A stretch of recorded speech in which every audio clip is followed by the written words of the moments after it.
أعوذ بالله من الشيطان الرجيم بسم الله الرحمن الرحيم அவருடைய அருளாலும் கிருபையாலும் நாங்கள் நோன்பாளிகளாக இருக்கிறோம். எங்களுடைய உள்ளங்கள் அல்லாஹ் தஆலா பண்படுத்தி அல்லாஹ் பற்றிய பயத்தை அதிகப்படுத்தி நாங்கள் அடங்கி வாழணும் என்றதுக்கு ஒரு தரப்பியாக தான் இந்த நோன்பு எங்களுக்கு தருகிறார்.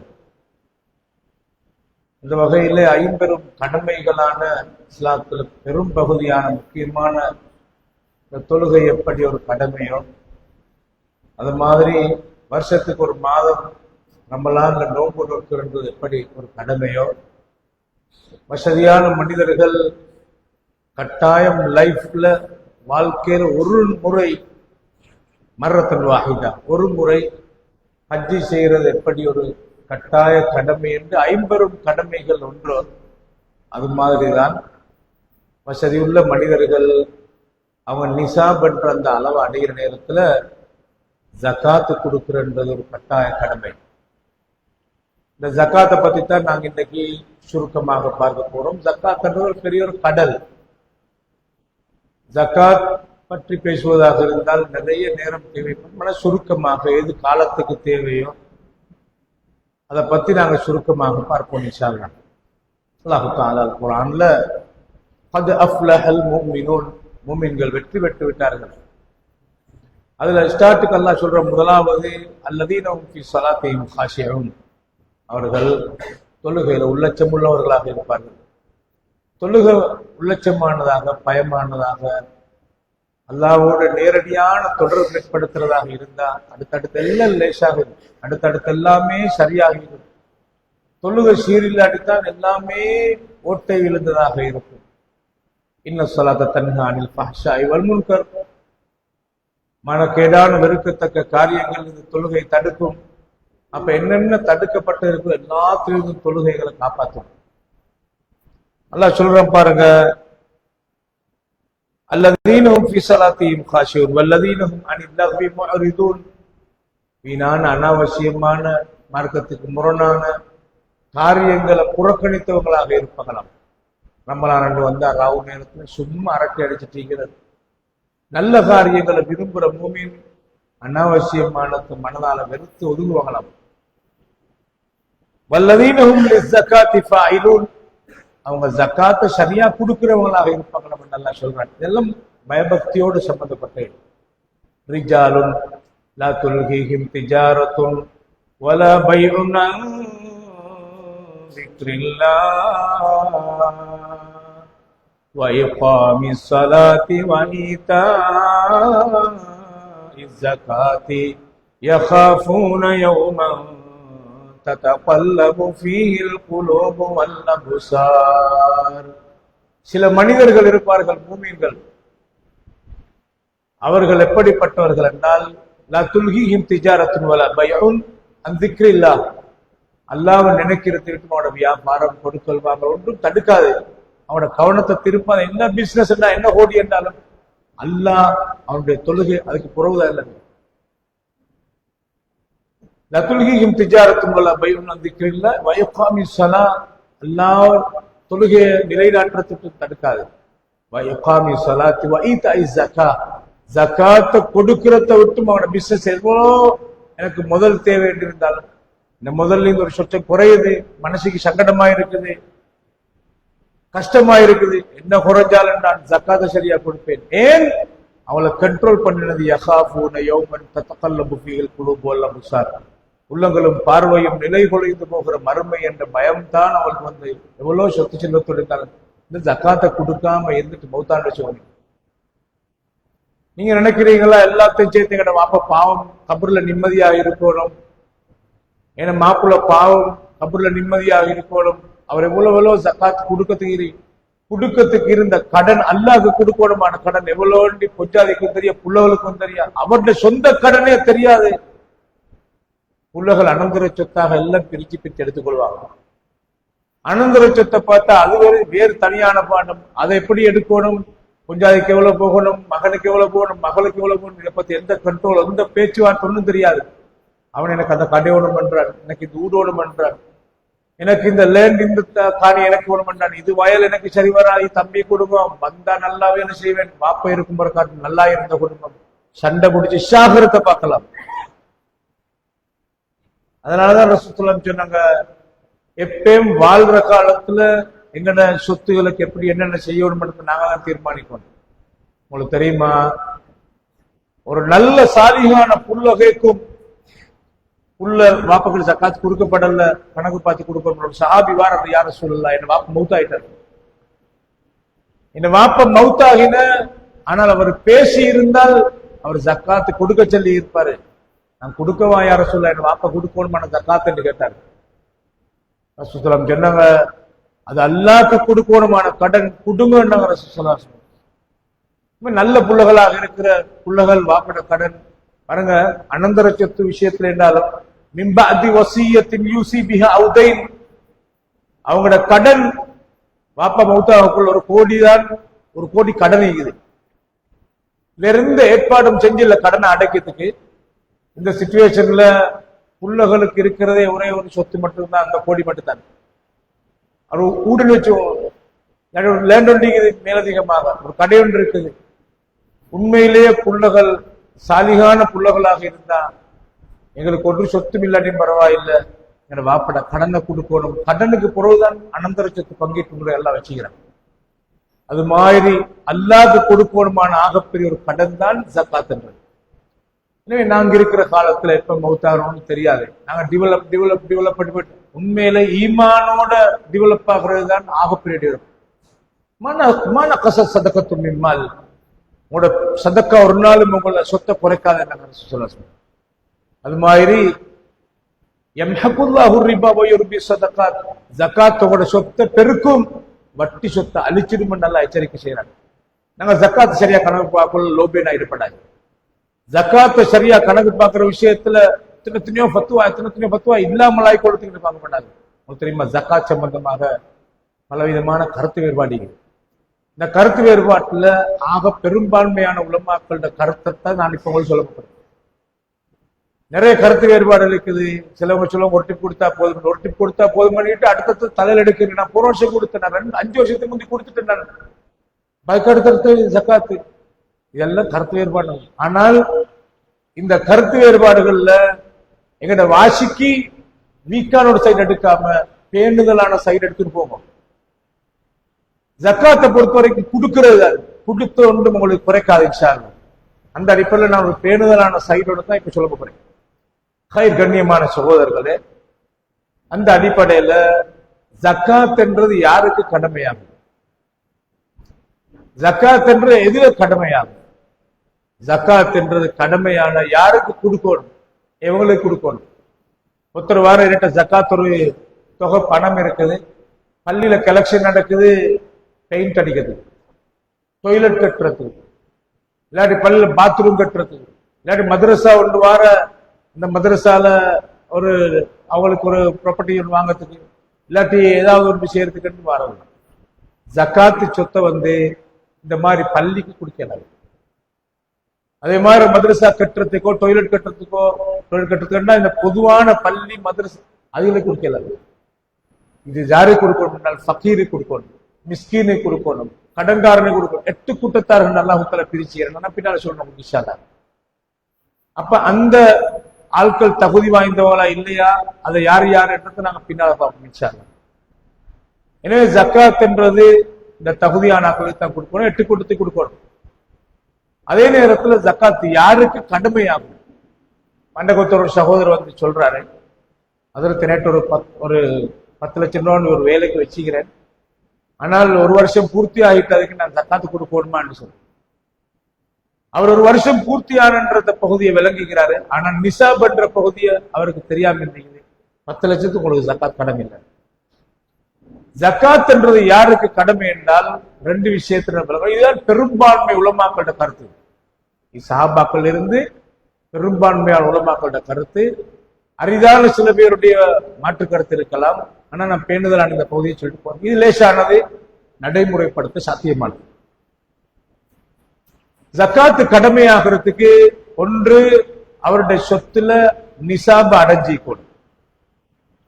நாங்க கரன்சியில அது ருபீஸா இருக்கலாம், டொலர்ஸா இருக்கலாம், எண்ணாக இருக்கலாம், ஈரோவாக இருக்கலாம், எந்த பணமாக இருந்தாலும் நாணயத்துல அந்த காலத்துல திர்ஹம் தீனார் இருந்தது.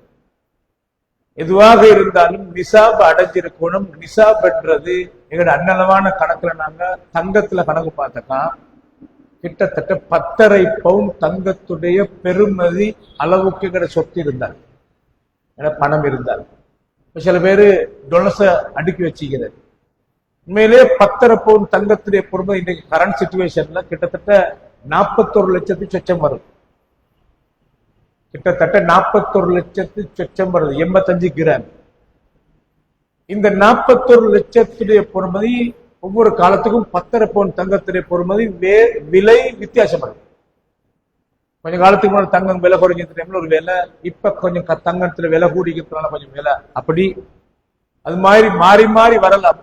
அது ருபீஸ்ல பார்த்தால் இவ்வளவு, டொலர்ஸ்ல பார்த்தால் இப்படி இருக்கும், ரியால்ல பார்த்தால் இப்படி இருக்கும், திர்ஹத்துல தீனார்ல பார்த்தால் ஒரு மாதிரி வரலாம். ஆனா 10.5 பவுன் தங்கம் என்ற அந்த அளவு பார்த்தோம்னாக்கா ஹதீஸின் அடிப்படையில அது மாறுபட்ட விலையா இருக்கலாம். நிசாபு அந்த அளவு தான். அப்ப இப்ப கரண்ட் சிச்சுவேஷன்ல ஒருத்தர்கிட்ட 41 லட்சத்துடைய பொறுமதி அளவுக்கு நிசாப அடைஞ்ச நாளில் இருந்து ஒரு வருஷம் பூர்த்தியாக இருந்தால், நிசாப அடைஞ்ச நாளில் இருந்து ஒரு வருஷம் பூர்த்தியாக ஹதீஸ்ல ஃபிக்ஹ் எழுதப்பட்டி. அப்ப ஒருத்தட்ட 1 கோடி இருக்குது. அந்த 1 கோடியில் அவரு அப்படியே ரொட்டேட்ல அவருடைய பிசினஸ் நடந்துட்டு இருக்குது, லாபம் எடுக்கிறாரு, செலவழிக்கிறாரு, எல்லாம் நடந்துக்குது. எல்லாம் முடிஞ்சு பார்த்தால் அவருடைய அக்கௌண்ட்ல அல்ல அவர்கிட்ட முதலாக கிட்டத்தட்ட 1 கோடி இருக்குன்னு வச்சுக்கோம். அப்ப 1 கோடி ஒரு வருஷமும் பூர்த்தியாக இருக்கு. அப்ப 41 லட்சத்தை அடைஞ்ச நிலைமையில் ஒரு வருஷம் பூர்த்தி ஆகிறது. பூர்த்தியாகிற நேரத்திலே ஒரு நிசாபுடைய கணக்கிலேயே வருஷம் பூர்த்தியாக இருந்தால் அவருக்கு ஜக்காத்து கடமை. ஜக்காத்து அவருக்கு கடமை. சாதாரணமா எனக்கு இப்ப 1 கோடி கிடைக்குது. இந்த கோடி இப்ப கிடைச்சி நான் உடனே என்ன செய்யறேன்னா ஒரு பிசினஸ் போடுறேன், பார்த்தால் லொஸ்ட் ஆயிட்டேன். 2 மாசம் கழிஞ்சு பார்த்தால் 10 லட்சம் தான் கை நீங்க. ஜக்காத் கடமை இல்லை. அந்த அடிப்படையில நிசாப் அடையணும், ஒரு வருஷம் பூர்த்தி ஆகணும் என்ற நிலைமையை பார்த்தா நீ வேண்டிய மக்கள் சவுதி உலமாக்களோட பத்துவாக்கள் எடுத்து பார்த்தா இந்த அடிப்படையில தான் பேசுறாங்க. எனவே ஒரு வருஷம் பூர்த்தி ஆகணும், நிசாப் அடையணும். அடைஞ்சால் எல்லாருக்கும் மனசுக்கு லேசி, ஜக்காத்தை வெளிப்படுத்துறோம் லேசி, இல்லாட்டி கண்ட்ரோல் இல்லா போய்க்கணும். ஒரு கரன்சி பிசினஸ் பண்ற ஒரு ஆளுகிட்ட இப்ப 1 கோடி வந்தால் அதுக்கு கணக்கு 2 லட்சம், இன்னொரு கோடி வந்தா இன்னொரு லட்சம், இன்னொரு லட்சம், நிமிஷத்தை பார்க்கறதா, மாசத்துக்கு பார்க்கறதா, கிழமைக்கு பார்க்கறதா, 2 நாள் லிமிட் ஒன்று இல்லை. நிறைய பேர் பாவியா போய்க்கணும். அதனால நிசாப் அடையிறது வருஷம் பூர்த்தி ஆகிறது. அந்த அடிப்படையில பார்க்கக்குள்ள அவர் நிசாப் அடைஞ்சி வருஷம் பூர்த்தியானால் ஜக்காத்து எப்படி கதறதுன்னா, சில பேர் கேட்கிறேன்னா இப்ப 41 லட்சம் தான் நிசாப்னா 1 கோடி இருக்குது. அப்ப அந்த 1 கோடியில 41 லட்சத்தை கழிச்சிட்டு மத்த 59 லட்சத்தை தானே கொடுக்கணும் அப்படி கேட்கிற சில பேர். அப்படி இல்லை. நிசாப் என்றது எங்களுக்கு ஒரு லைட், கிரீன் லைட் காட்டுற, சிக்னல் காட்டுற, இதுதான் உங்களுக்கு ஜக்காத் கடமையாயிட்டுது அப்படின்னு. அந்த நிசாப் அடைஞ்சால் அவர் இருக்கிற மொத்த சொத்துக்கும் கணக்கு பார்த்து 100க்கு 2 ஜக்காத் கொடுக்கணும். மொத்த சொத்துக்கும். அப்ப 41 லட்சம் என்ற நிசாப் அளவண்டா அவர் 1 கோடி வட்டிக்கிறால் 1 கோடிக்கும் கணக்கு பார்த்து 100க்கு 2 கொடுக்கணும். இது எங்கட அன்றாட பயன்படுத்துகிற நாணயங்கள்ல ருபீஸ் ஆக இருக்கு.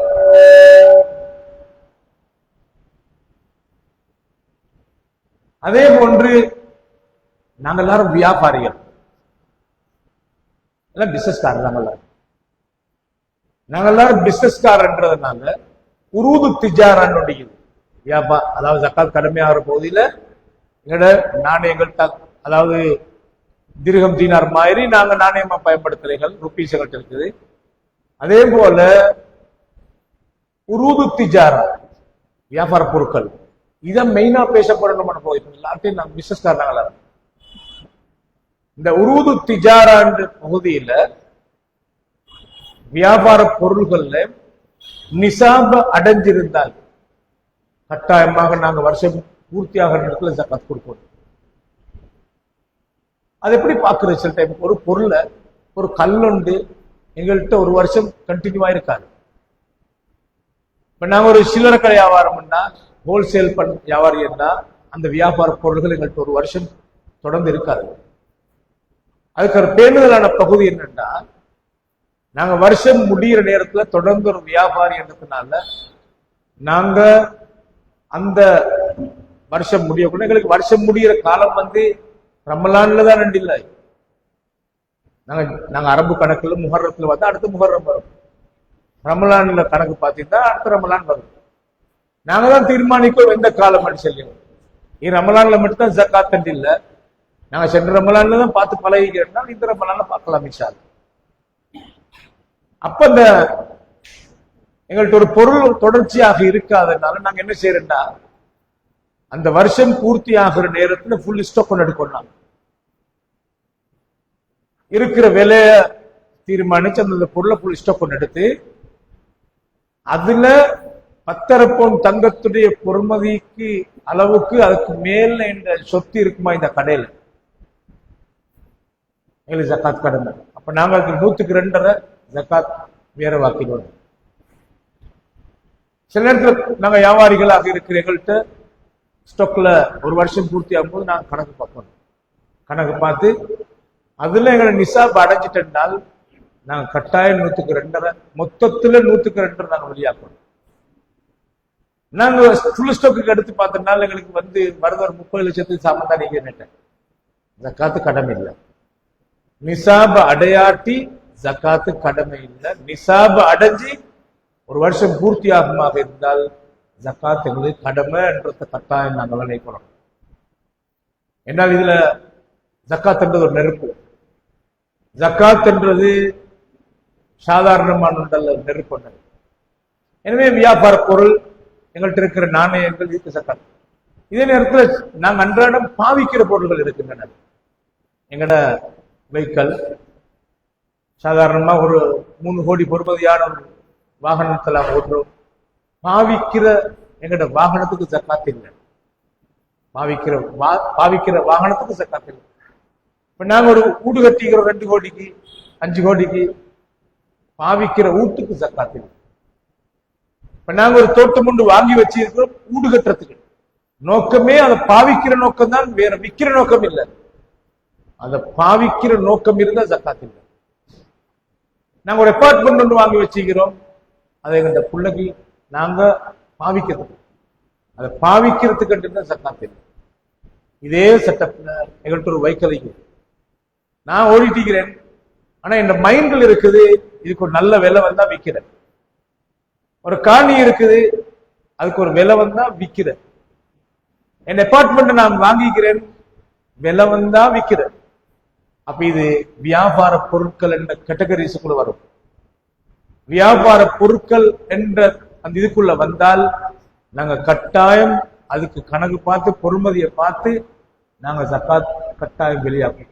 ஒரு லேண்ட் ஒன்று நாங்க வாங்கி வச்சுக்கிறோம். அந்த லேண்ட எங்கட வீடு கட்டுறதுக்கு வாங்கிதான் பாவிக்கிறதுக்கு எடுத்துக்கிறோம்.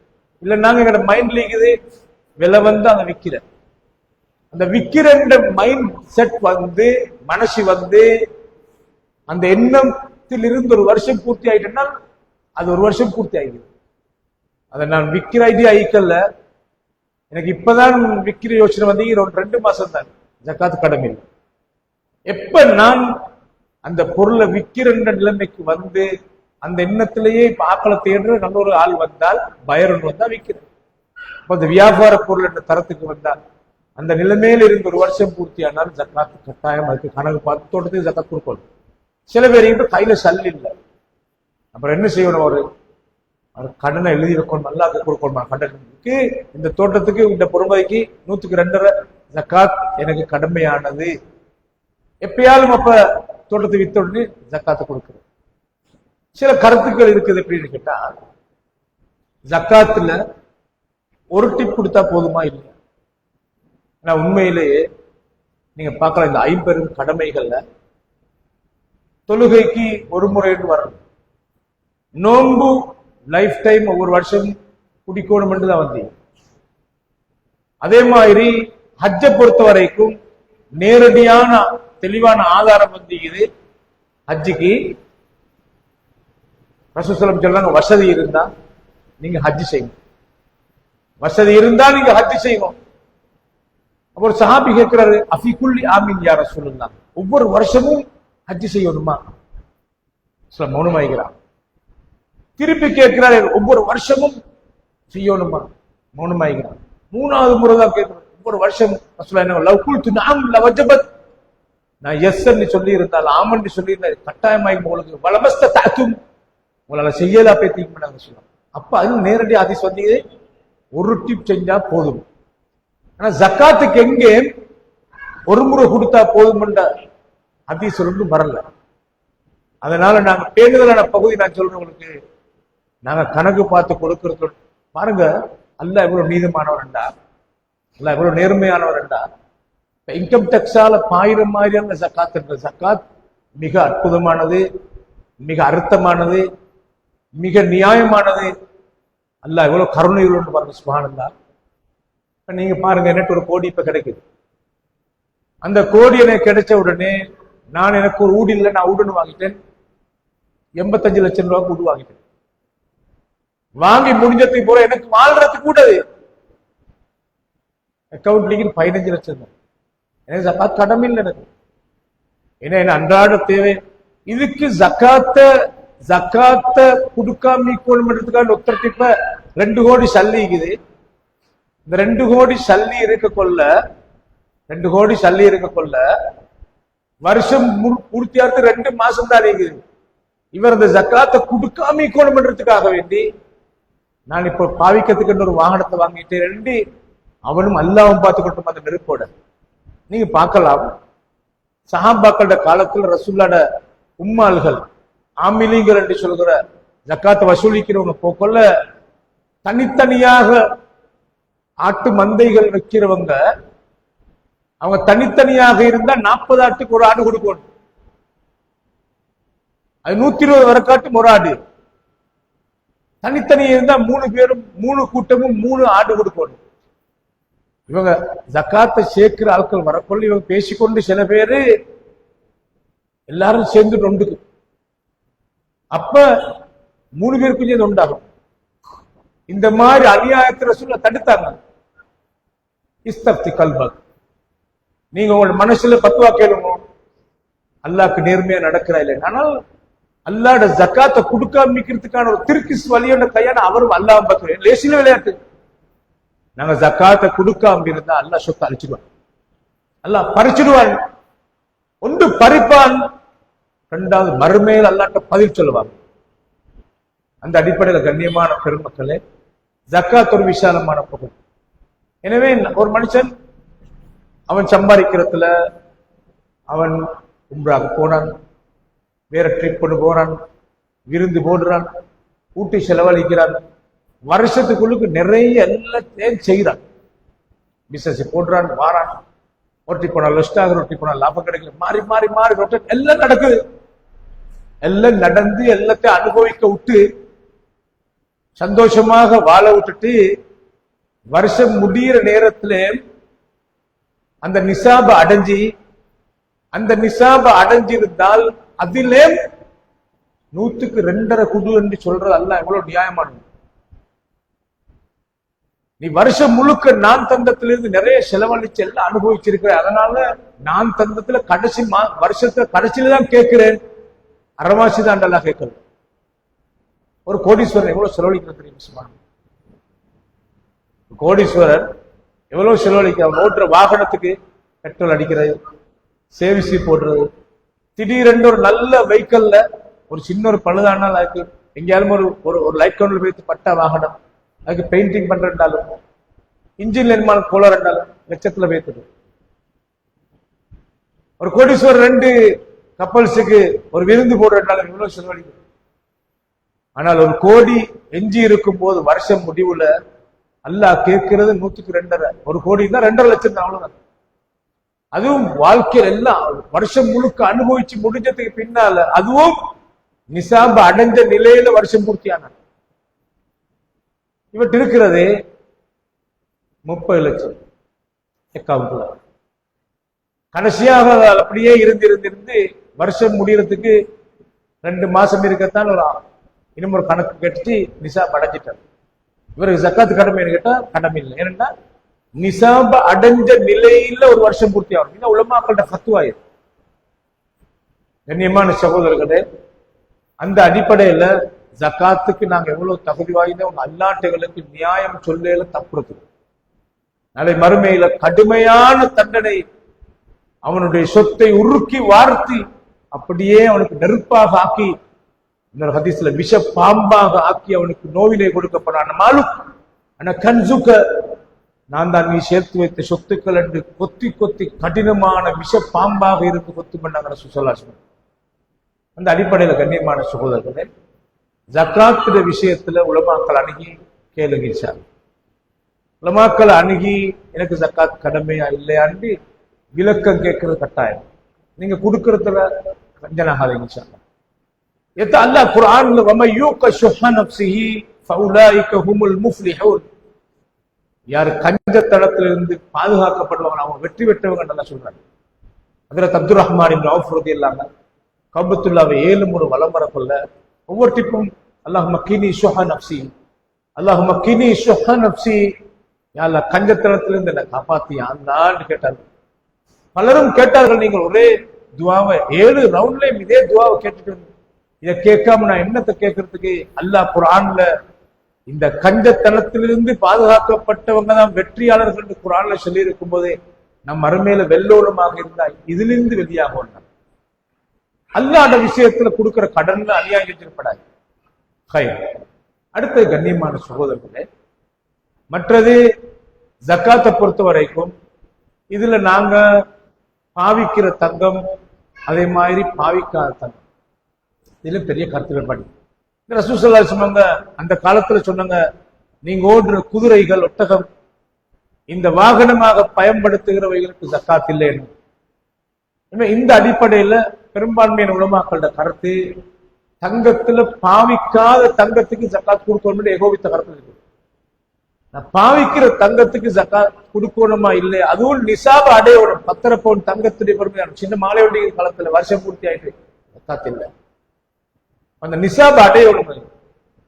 அப்ப அந்த நிசாப அடையிறன் வரும்போது பாவிக்கிற தங்கத்துக்கு ஜக்காத் கொடுக்கணுமா இல்லை கருத்து வேறுபாடு இருக்கு.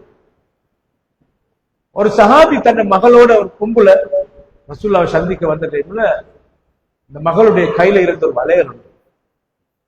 இந்த வளையலை காட்டி கேட்டாங்க ரசூல் ஸல்லல்லாஹு அலைஹி வஸல்லம், இந்த வளையலுக்கு நீங்க ஜக்காத் கொடுத்தீங்களா? உண்மையிலே அந்த கும்புல சொன்ன இல்ல, இந்த வளையல் நாளை மறுமையில உங்களுக்கு நெருப்பாலான வளையலாக மாறுறது உங்களுக்கு விருப்பமானு கேட்டாங்க. உடனே கலட்டி வீசி இதுக்குரிய ஜக்காத்தை கொடுங்கன்ற அந்த ஹதீஸை பார்க்கலாம். இந்த ஹதீஸ்ல சில கருத்து வேறுபாடு இருக்குது, லைஃபா இல்லையான்னு. சஹீஹ் என்ற அடிப்படையில் பேசுற உலமாக்கள் தான் பாவிக்கிற கையில இருந்த வளையல் தானே அந்த காப்பு, அதுக்குத்தான் கொடுக்கணும் கருத்து பேசினாங்க. ஆனாலும் பொதுவான ஜக்காத்துல ஒரு அடிப்படை வந்து பாவிக்கிறதுக்கு கொடுக்க தேவையில்லைன்னு அந்த ஹதீஸை வச்சு பெரும்பான்மையான உலமாக்களோட கருத்து பாவிக்கிற தங்கத்தை கொடுக்க தேவை. பாவிக்கிற தங்கம் எடுத்து வச்சுக்கிற தங்கத்தை எப்படி தீர்மானிக்கிறது? சில பேருக்கு சும்மா வச்சு தங்கத்தை சவடி எல்லாம் சும்மா வச்சு காப்பை சும்மா வச்சு அன்றாடம் போட்டி காது பூ மோதிரம் இன்னொரு மாலை ஒன்று இதெல்லாம் அன்றாடம் பாவிக்கிறது. இருந்தா போல ஒரு நாளில் எடுத்து பாவிக்கிறது, அதை பாவிக்கிறன்னு எடுக்கிறதா பாவிக்காத எடுக்கிறதா என்றதுல மாறுபட்ட கருத்துக்கள் இருக்குது. ஆனா எடுத்து வச்சுக்கிற தங்கம் என்று வந்தா அந்த வெளிவேச கூட்டிட்டே போகுது. சந்தர்ப்பம் வளர்க்க நாங்க விற்கிற நிலைமையில இருக்கிறது என்ன, உண்மையில நாங்க அதை ஜக்காத்து கொள்ற சிறந்தது பேணுதல் என்ற பகுதி எங்களுக்கு பார்க்கலாம். அடுத்தது ஜக்காத்து யாருக்கு கொடுக்கணும்? ஜக்காத்து கொடுக்கணுமா நாட்கள் என்று பார்க்க கொள்ள அல்லாஹ் தஆலா இன்னம ஸதகாத்து லில் ஃபுகராஇ வல் மசாகீன், ஃபகீர்களுக்கு கொடுக்கணும் மிஸ்கீன்களுக்கு கொடுக்கணும் என்று அல்லாஹ் சொல்றான். உங்க ஜக்காத்தை ஃபகீருக்கு கொடுக்கணும் மிஸ்கீனுக்கு கொடுக்கணும். இந்த ஃபகீர் என்ற யார், மிஸ்கீன் என்ற யார் என்று கேட்டால் இதுல நுட்பமான வித்தியாசம் இருக்கு. ஃபகீர் என்றது அடிப்படையிலே கஷ்டவாளியார், வருமானங்கள் ஒன்றும் இல்லாம கொஞ்சம் கொஞ்சம் வருமானங்கள் இருக்கலாம், ரொம்ப கஷ்டத்திலே வாழ்ற ஒரு லிமிட் ஒன்று இல்லை, அவர் கஷ்டத்துல இருக்கிறாரு. மிஸ்கீன் என்ற யாருன்னா அவருக்கு ஒரு இன்கம் உண்டு, வருமானம் உண்டிக்குது. ஆனால் அடிப்படை தேவையை பூர்த்தி செய்து கொள்ளக்கூடிய அந்த வருமானம் இல்ல. ஒரு சாதாரண கடையில் உள்ள சேல்ஸ்மேனா இருக்கலாம், சில மாஸ்டர் மாதிரி உங்களுக்கு தெரியுமா, டியூஷன் ஒன்றும் இல்லை, வெளியில பார்த்தா துரமா இருப்பார் மசாலா. ஆனால் அவங்க ஒரு பட்ஜெட்ல வாழ்றாங்க. புள்ளோட கிளாஸ் ஃபீஸ் கட்ட சல்லி பட்ஜெட், அவங்கள கட்டினால் லைட் பில் ரெட் பில் வந்தீங்குது, கரண்ட் பில் இதை பார்த்தால் தண்ணி பில்லை பார்த்தா ரெட் பில் வந்தீங்குது. அதை பார்த்தா வசதி அவருடைய வயதான ஒரு உண்மை வாப்பா அவர் வீட்டுல நிற்கிறது, மந்த்லி மறந்தெடுக்கணும், சரியான வழியில் துண்டு விழுது. வருமானம் இருக்குது, ஒரு கடையில சேல்ஸ்மேன் ஆயிருக்கு, எவ்வளவு சம்பளம் இருக்கு. இந்த மாதிரியான நிலைமையில கொள்ள இந்த வருமானம் போதாது, செலவுக்கு ஆடம்பரமா செலவழிச்சு கொள்றது. அதாவது விரலுக்கேற்ற மாதிரி வீக்க மரணம் என்ற மாதிரி ஏழைக்கு ஏற்பத்தான் செலவழிக்கணும். அதையும் தாண்டி துண்டு விழுற கட்டங்களை. அப்ப இன்கம் இருக்குது, ஆனா துண்டு விழுது. அவன் மிஸ்கீன் கட்டுகிறது. அக்னியா அமின தஅஃபுஃப், அவங்க பக்குவமா இருப்பாங்க, பேணுதலா இருப்பாங்க, யார்கிட்ட கை நீட்ட மாட்டாங்க. வெளியில் இருந்து பாக்குறவங்க நினைக்கிற பணக்காரன். ஏன்னா அந்த மாதிரியான ஆட்கள் மிஸ்கீன். வல்காரிமீன், கடன்காரர்கள். இந்த கடன்காரர் என்று சொல்ற ஆட்கள் யாருன்னா, பிசினஸ்ல எதுனாலும் கடன் தான். நீங்க வரத்துக்கு நீங்க கொடுத்தீங்க. இந்த மாதிரியான சிச்சுவேஷன்ல அந்த கடன்காரர்கள் நீங்களை வரத்துக்கு நீங்களை கொடுக்கறதுக்கு இந்த கடன்.